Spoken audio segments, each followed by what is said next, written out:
વિદ્યાર્થી મિત્રો, અમારી યુટ્યુબ ચેનલ ટીચિંગ મેથ્સ સેલ્જિયમમાં આપનું હાર્દિક સ્વાગત છે। ધોરણ 8માં વિષય વિજ્ઞાન, તેમાં પ્રકરણ 1 આપેલ છે પાક ઉત્પાદન અને વ્યવસ્થાપન। તેમાં જે મોસ્ટ ટાઈમથી 50 પ્રશ્નો છે તેવા 50 પ્રશ્નોનું સોલ્યુશન કરીશું।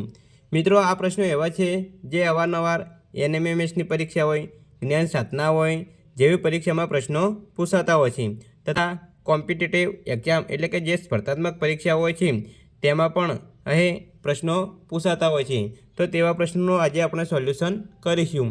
જો વિદ્યાર્થી મિત્રો તમે પૂરેપૂરો વિડીયો જોશો તો તમને અહીં જે 50 પ્રશ્નો છે તેમાં ખ્યાલ આવશે અને તમારી જે પરીક્ષા છે તેમાં પણ તમને ખૂબ જ ઉપયોગી સાબિત થશે। વિદ્યાર્થી મિત્રો, તમે ચેનલમાં નવા હો અને હજુ સુધી જો તમે ચેનલને સબસ્ક્રાઈબ ના કરી હોય તો ચેનલને સબસ્ક્રાઈબ કરવા વિનંતી, જેથી તમને જે નવી અપડેટ આવે છે તે અપડેટ મળતી રહે। વિદ્યાર્થી મિત્રો, હવે વધુ સમય નહીં લેતા આપણે પ્રશ્ન જોઈશું। તેમાં અહીં પહેલો પ્રશ્ન આપેલો છે, સજીવો ખોરાકમાંથી પ્રાપ્ય શક્તિની મદદથી કઈ શારીરિક ક્રિયા કરી શકશે?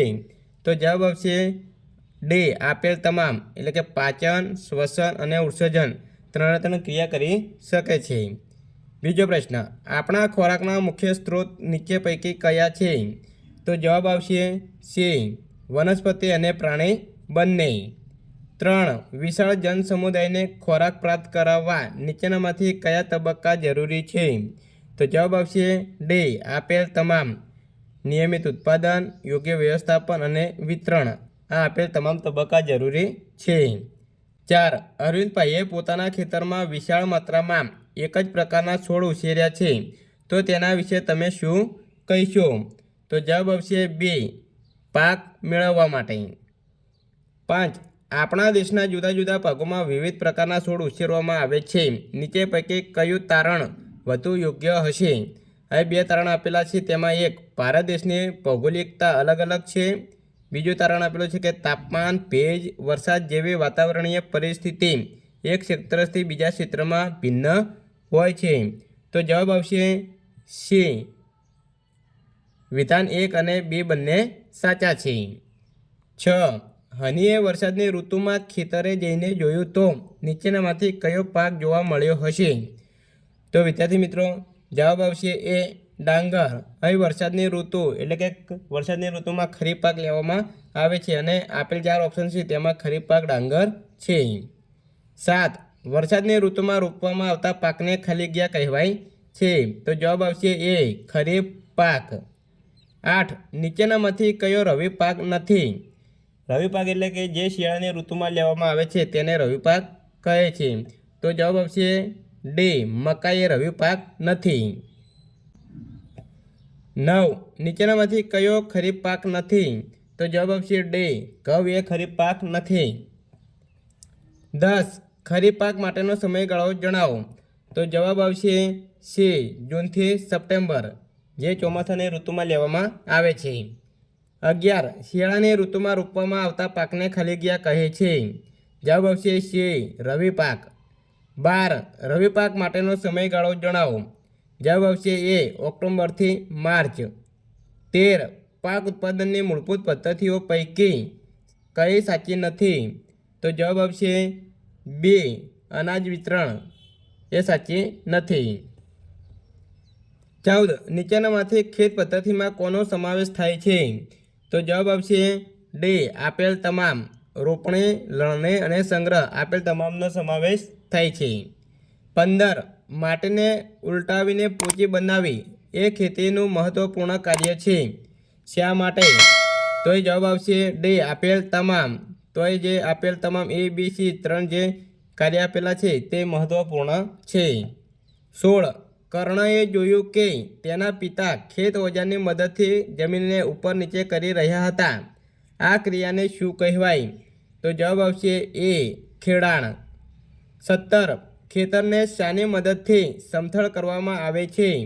તો જવાબ આવશે બી, સમાર। 18, જમીનને લાંબા ગાળે નુકસાન ન થાય તે માટે તમે કયું ખાતર વાપરશો? તો જવાબ આવશે એ, છાણિયું ખાતર। 19, બીજ રોપતા પહેલાં માટીના ટેપાને નાના કરવા કયા ઓજારનો ઉપયોગ થાય છે? જવાબ આવશે ડી આપેલ તમામ. તો હળ, ખરપિયો અને કલ્ટિવેટર આપેલ તમામ ઓજારનો ઉપયોગ થાય છે. 20 હળનો ઉપયોગ નીચેનામાંથી કઈ ક્રિયા માટે થતો નથી? તો જવાબ આવશે બી પાકને લણણી કરવા માટે થતો નથી. 21 આપેલ ચિત્રમાં કયું ખેત ઓજાર છે? વિદ્યાર્થી મિત્રો અહીં ચિત્ર આપેલું છે તે કયું ઓજાર છે? તો જવાબ આવશે એ હળ છે. 22 આપેલ ચિત્રમાં નિર્દેશિત કરેલ ભાગ દર્શાવો. તો આ ભાગ જે નિર્દેશિત કરાયો છે તે 4 ઓપ્શન આપેલા છે તેમાંથી કયો છે? તો જવાબ આવશે સી તેને હેન્ડલ કહે છે.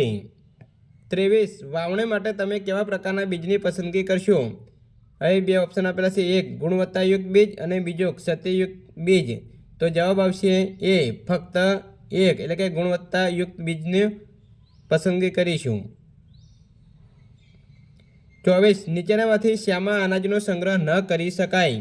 તો જવાબ આવશે ડી ભેજવાળી જગ્યામાં.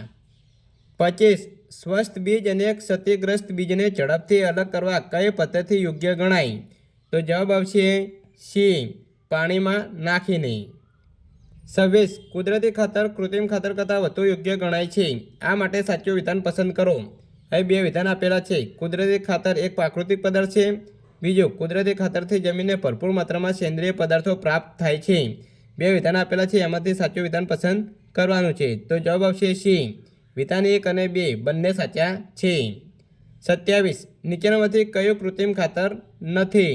તો જવાબ આવશે ડી વર્મી કમ્પોસ્ટ. 28 એનપીકેમાં કયું તત્વ આવેલ નથી?